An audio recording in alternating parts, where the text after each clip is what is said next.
Hi, hello guys. Nandito ako ngayon sa bahay ng mga nanay ko. Kasi nga, hindi ako mag-birthday sa amin. Kasi aalilain lang ako doon. Ang asawa kong magaling. Kaya umuwi muna kami rito mag-iina. Pero alam niyo ba kung ano natuklasan ko? Kahit pala mag-birthday ako rito, aalilain din pala ako dito. Tingnan niyo naman ligpiting ko. Oh. Tingnan nyo. Oh. Diba? Oh. Naku. Oh, diba? Tambak ang mga ligpitin ko dito sa kwarto ng kapatid ko. Kasi bagong lipat kasi sila eh. Hindi pa nalilipit yung ibang mga gamit. Nandito pa nakatambak sa kwarto ng kapatid ko. Ayun mga iba oh. Oh, nalabas ko na oh. Oh, diba? Oh. Tara, tingnan nyo. Oh. Diba? Nailabas ko na yung iba. Oh, tingnan mo. Nandito na rin sa kwarto ng nanay ko yung iba, oh. Tinamba ko na rin, oh. Diba? Ang dami ko ligpitin.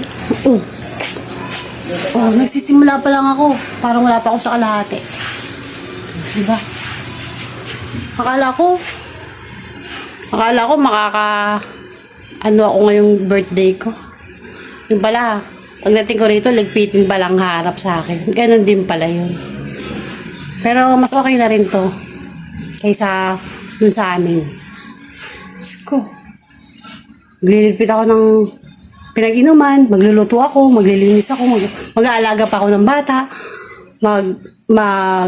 kung ano-ano pang gagawin ko. At least dito, ligpit lang. Liligpitin ko lang to.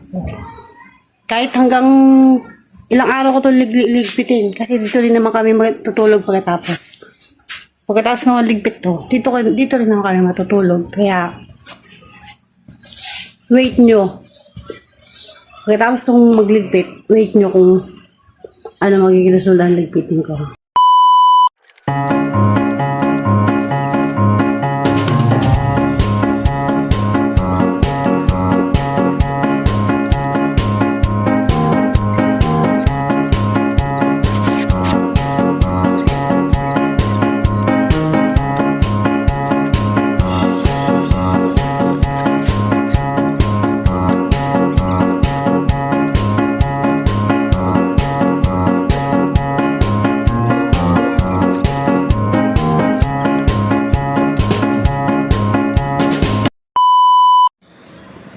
Ayan, so far so good naman na 80% o 70% so good naman na yung pagliligpit natin. So ito na siya. Sa ating ilaw madilim. Ayan na ibang gamit. Na segregate na natin, na separate na natin. Ito ba yung iba? Ayan na iba. May iba sa likod. Dito naman mo iba din. Ayan. Iba mga sapatos ko. Yun na iba. Nandun na pa yung iba. So, ayun. Na kahit pa paano, alam na nila kung saan nila hanapin yung mga gamit na yun. Kasi nakabukod-bukod na naman. Magkakasama na. Pag-organize na siya. Alam na nila kung saan nila hahanapin. Tsaka yung mga itatapon, tsaka mga hindi itatapon. Ililigpit. Sila na lang magliligpit nun kasi hindi ko alam kung itatapon yung hindi. Ang importante lang, naayos natin, pag-organize natin yung mga kailangan pa nila, tsaka mga itatapon o pipiliin nila na itatapon ng ipamibigay. So, ayun na nga ang ating pagtatapos ng pagliligpit. Pero meron pa akong isang kwarto nililigpitin pero saka na lang. So, hanggang dito na lang. Ito ang pa-birthday sa akin ng pamilya ko. Yung magliligpit ng bahay nila.